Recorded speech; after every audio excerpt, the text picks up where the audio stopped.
Dear students, today I'll explain you the poem Wind, and the poet is Subramanya Bharti. The poet is saying that the wind blows strongly and causes a lot of destruction, and he says how can we make friends with it.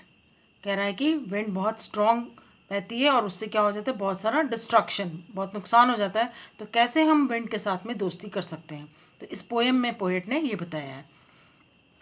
Poet कह रहा है wind को, wind come softly, don't break the shutters of the windows, don't scatter the papers and don't throw down the books on the shelf. Poet request कर रहा है wind से, क्या कह रहा है कि come softly and don't break the shutters of the windows. Shutters means window के जो पैनल्स होते हैं उनको तेज हवा के कारण वो टूट जा रहे हैं। तो कह रहा है कि कम सॉफ्टली, और पेजेस को भी इधर उधर ना बिखेरें। Don't throw down the books on the shelf, किताबें भी शेल्फ से नीचे गिर गई हैं, इसलिए विंड को वो कह रहा है कि come softly. There look what you did, wind को कह रहा है कि देखो तुमने क्या कर दिया। You through them all down, सारी किताबें नीचे गिर गई हैं। And you tore the pages of the books, books के पेजेस भी फट गए हैं तेज हवा के कारण। यू ब्रॉट रेन अगेन, और हवा के साथ क्या हो रहा है, तेज बारिश भी आ गई है। तो पोएट कह रहा है कि तेज बारिश भी आ गई है।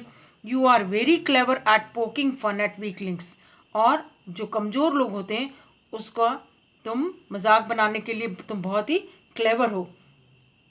पोकिंग फन मीन्स टीज, किसी को परेशान करने में तुम्हें मज़ा आता है।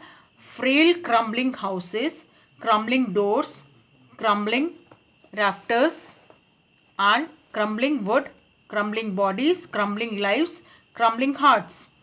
Frail, crumbling means weak, frail means weak and crumbling means destroying. तो जो कमज़ोर चीज़ें हैं जैसे हाउसेस हैं या दरवाजे हैं। राफ्टर्स मीन्स जो बीम होती है रूफ के नीचे, घर में जो छत के नीचे जो बीम बनी होती है उसे बोलते हैं rafters. And frame crumbling wood, जो कमज़ोर लकड़ियां हैं दरवाजे की। या crumbling bodies means weak bodies जो भी हैं, या क्रम्बलिंग लाइव्स हैं, इन सबको क्या कर रही हो, डिस्ट्रॉय कर रही हैं। क्रम्बलिंग हार्ट्स, अगर कमज़ोर किसी का दिल है तो वहाँ भी वो डिस्ट्रक्शन कर रही हैं। The wind god winnows and crushes them all, और जो विंड के जो देवता हैं वो क्या कर रहे हैं, विनो, विनो मीन्स किसी चीज़ को अलग करना, सेपरेट करना। जैसे हम अनाज को सेपरेट करते हैं छिलके से, उस तरह से क्या कह रहा है पोएट, विंड गॉड जो है सबको सेपरेट कर देते हैं। एंड क्रशेस देम ऑल, और सबको डिस्ट्रॉय कर देते हैं। He won't do what you tell him, और भगवान के लिए कह रहे हैं कि जो विंड गॉड है वो अगर जो तुम कहोगे वैसा नहीं करेंगे।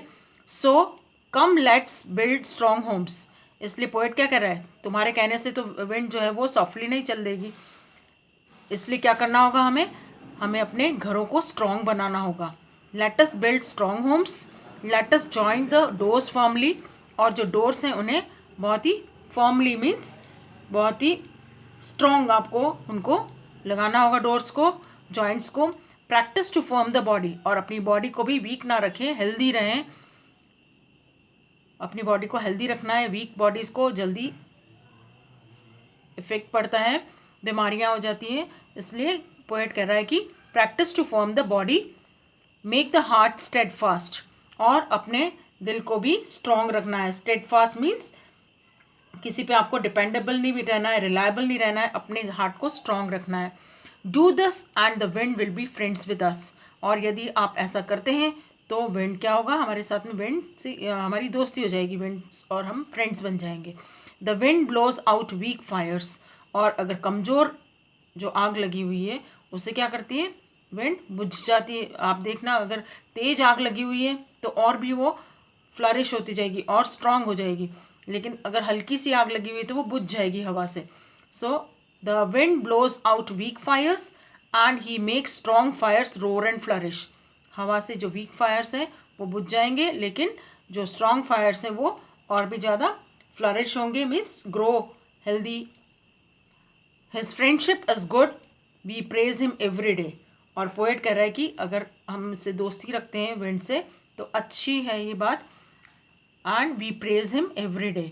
हम विंड को भगवान जो है विंड गॉड, उसे हम प्रेज करते हैं, प्रणाम करते हैं. That's all in this poem. I am giving you summary and explanation also paragraph wise. So you may do either summary or explanation of the poem in your copies.